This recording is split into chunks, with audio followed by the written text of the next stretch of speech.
A paz do Senhor a todos. Gostaria de deixar uma palavra que está na primeira epístola dos apóstolos de Paulo aos Coríntios.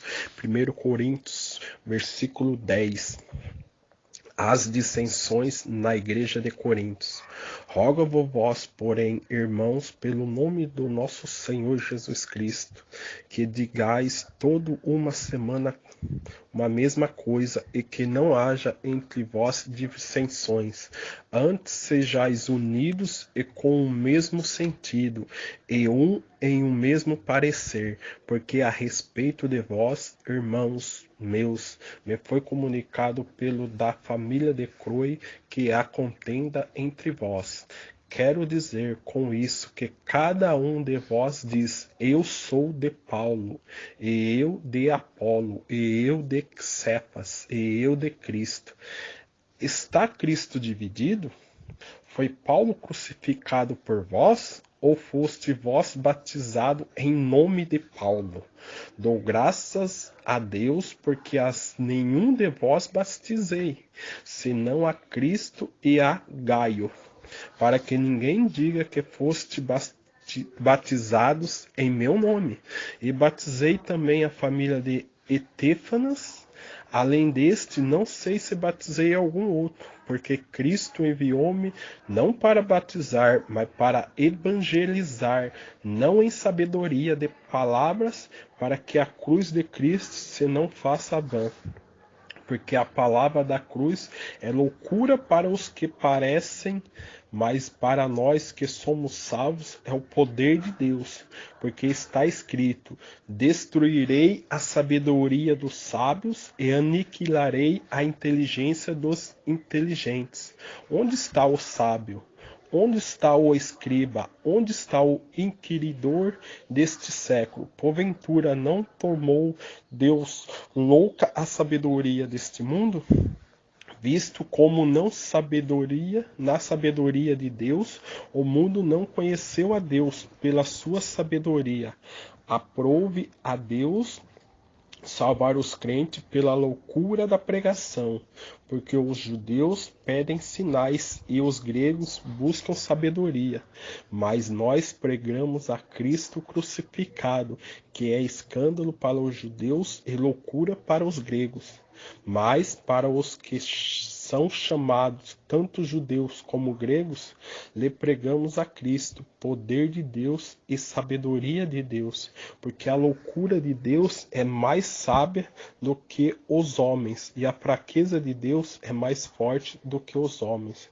Porque vede, irmão, a vossa vocação, que não são muitos os sábios segundo a carne, e nem muitos poderosos, nem muitos os nobres que são chamados, mas Deus escolheu as coisas loucas deste mundo para confundir os sábios, e Deus escolheu as coisas fracas deste mundo para confundir os fortes.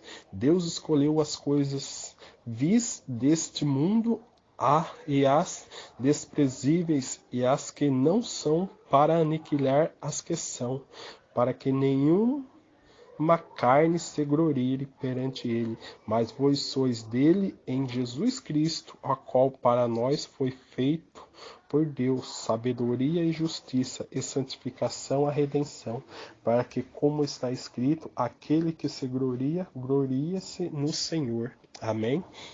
Essa palavra vem nos dizer, né, que naquela época muitos estavam divididos a igreja de Coríntios, né? Uns falavam que era de Paulo, outros de Apolo, outros de Cefas e outro de Cristo, né? Mas verdadeiramente na igreja não pode haver essa divisão como está havendo, né? A igreja tem que se unir, né? Porque estão levantando muitas placas de igreja, muitas denominações que quer ser uma mais que a outra, outras mais santas, mas Deus já alertava a igreja de Coríntios para que isso não venha a chegar até os vossos dias, que essa muralha, esse protocolo que venha cair por terra, né? Porque Deus chamou cada um conforme o seu propósito. Deus escolheu cada um para fazer a vontade e não para pregar praga. placas de igreja em nome de pessoa, mas sim pregar a crucificação de Cristo, né? Porque a sabedoria não veio dos homens, a sabedoria vem de Deus, né? Esta é a verdadeira sabedoria que Deus quer que nós usamos neste momento, né? E eu pergunto a você, né? O que você está usando para unir as igrejas, para alcançar aqueles irmãos que estão necessitados neste momento, né? Muitos estão se exaltando neste momento, querendo subir ao púlpito para pregar a palavra bonita, para levar aquela mensagem que impacta toda a população, todos os membros daquela igreja, começa a pular, começa a fazer coisas, né? Daquela igreja, um grande movimento, né? Mas será que estão pregando verdadeiramente o amor de Cristo, a união entre as raças, aquilo que pode unir cada um, conforme o propósito que Deus chamou cada um, ou estão pregando aquilo que só pode ser feito naquele momento, aquilo que depois que ele saiu da igreja não vai estar guardado? Será que estão pregando verdadeiramente a crucificação de Jesus neste momento? Ou estão pregando mensagens que não edificam, que não se exaltam o nome do Senhor? Então neste momento devemos pregar a crucificação de Cristo, verdadeiramente o caminho da salvação. Se aquela alma continuar em pecado, vai morrer no inferno. Se aquela alma não se reconciliar, se não se arrepender dos maus caminhos, vai ser fulminada. Então devemos pregar o que? A crucificação de Cristo Jesus. E na igreja não pode haver dissensões, como está acontecendo em muitas igrejas aí.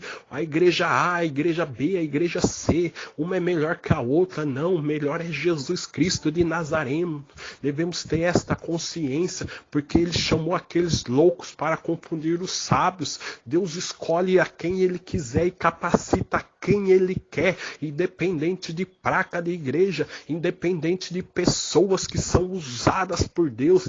Deus quer que pregue a mensagem da cruz neste momento. Muitos não falam nem da crucificação de Jesus, estão esquecendo desta mensagem que foi poderosa, a Bíblia que foi escrita para que Deus fosse exaltado através do Filho, que pagou todos os nossos pecados. Estão esquecendo da crucificação, estão buscando sinais de maravilhas. Não sou contra uma igreja que tem sinais, tem resposta de Deus, mas nunca se esqueça, aquele que te chamou para boa obra, aquele que deu a vida por você, seja mais humilde, seja mais amigo, seja mais irmão e companheiro de todos. Não faça acepção de pessoas, assim como Cristo não fez acepção de ninguém. Ele se assentava ali no meio das pessoas, das prostitutas, dos escribas, dos fariseus. Ele se assentava no meio de cada um para ensinar. Tanto é que quando Cristo tinha 10 anos de idade, ele estava ensinando o quê? Os mestrados, os doutores, porque ele já tinha a palavra, ele já tinha a sabedoria, não dos homens, mas sim de Deus,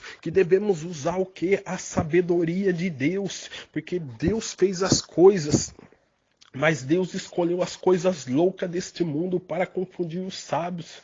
E Deus escolheu os fracos deste mundo para confundir os fortes. O que seria isto? Deus escolheu aquele que ninguém dava nada, aquele que estava desprezado lá, aquele que estava largado, aquele que não tinha nenhum valor para a sociedade, para levantar ele para ser um pregador da palavra. E Deus escolheu o quê? Aqueles fracos. Quem é o fraco? É aquela irmãzinha, aquele irmãozinho que você vê ele chegar na igreja todo humildemente, que cumprimenta você só com a mão, mas ele é cheio do Espírito Santo, ele é cheio da presença de Deus. E vez aquele irmão que chega lá, todo mundo gosta, todo mundo levanta a mão para ele, porque ele chega de carrão, ele chega com toda a pose, com aqueles ternos muito caros. Eu não sou contra a riqueza, mas eu sou contra a falta da presença de Deus na tua vida. Você precisa ter uma comunhão com Deus, você precisa se achegar mais a Deus, você precisa buscar mais a Deus para transmitir as mensagens que vêm do alto, do ponto celestial, lá do trono de Deus. As mensagens têm que ser inspiradas por Deus, que a sabedoria tem que vir de Deus, não dos homens. Então neste momento eu falo para você que é pregador, você que é líder das igrejas, você que está aí, a liderança dessas pessoas, busque mais a Deus, para que vocês não sejam enganados por qualquer coisa. Busque o discernimento do Espírito Santo para saber quando a mensagem é de Deus, quando aquele homem é usado por Deus, para que a sua igreja não caia nas mãos daqueles que não têm compromisso com a obra, com a palavra de Deus. Então está faltando o quê? Está faltando pessoas com compromisso na obra de Deus, verdadeiramente nas igrejas. Então eu falo para você, coloque a igreja em oração. Hoje você não vê mais igrejas falar em oração, campanha de oração, campanha de passar 10 horas, 5 horas orando para que o Espírito Santo venha falar conosco. Está faltando isso nas igrejas, as campanhas de oração, a buscar aquilo que Deus tem com cada um. Hoje você não vê isso, você vê muitas campanhas, mas só as coisas materiais. Campanha pela salvação da alma você não vê, campanha para que Deus venha abrir o entendimento, o conhecimento da mente desta pessoa, campanha pelas igrejas que estão sendo destruídas, que estão se corrompendo. Então é momento de quê? De voltar ao primeiro amor nas igrejas, de pregar a palavra que salva, a palavra que restaura e a palavra que restitui aquele lar daquela família. É momento de buscar inteiramente ao Senhor, de espírito e verdade, de todo o coração. Então é momento de entregar ao Senhor o teu corpo, a tua alma, a tua mente e a tua vida, para que Deus venha conduzir a sua vida.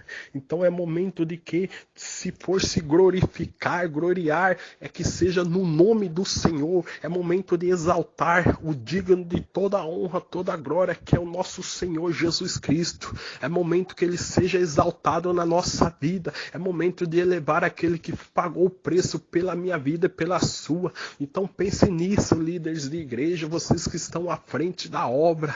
Pense no amor de Cristo que está sendo pregado na tua igreja. Então é um alerta para a igreja não ficar em acepção e ficar o quê? Ficar em dissensões, ficar separado. É momento de unirmos todos com o mesmo propósito, buscar salvação da alma, buscar as ovelhas que estão dispersas neste mundo.